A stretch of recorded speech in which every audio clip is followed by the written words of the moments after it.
Stand for the people of Nashville, Tennessee, and Marion, Alabama.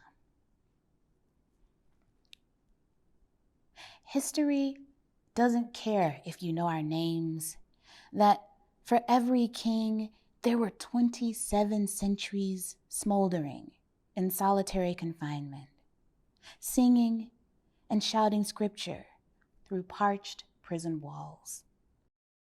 For every X, a forgotten town marks the spot where a Black body lay in state, a victim of the same. For every question, a verse.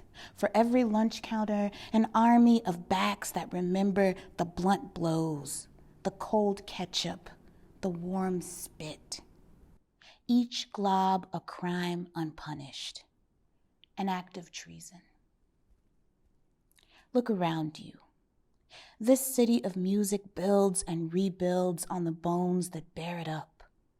Though you can't hear our names over the din of honky-tonk tourism and traffic, the groan of the highways with their crumbling shoulders and their bisecting lines. I was one of the singers, the workers who first handled this air, this soil. I toiled for a solid ground that bulldozers break again and again. A violence made possible by protests wrought in peace, by our silence, our ordered steps, and our refusal to be turned around. Would you believe me if I told you that with 5,000 shut mouths, we put segregation to flight?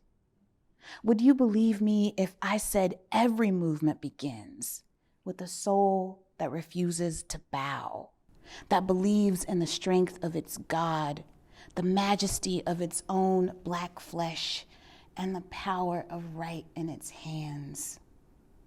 The rocks will not cry out to tell these stories. A certain slant of light cast on walls will never fully speak our names.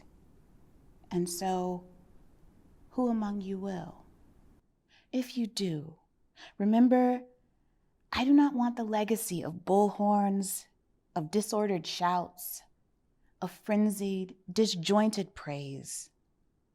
History is already loud with the clamors of those who claim but do not know, who mimic but cannot comprehend the heroism of whispers, of silent marches, of occupied seats.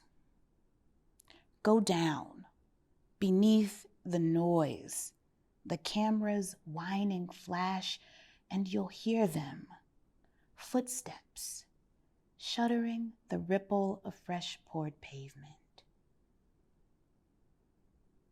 In Ernest, some are mine, but I leave them to you.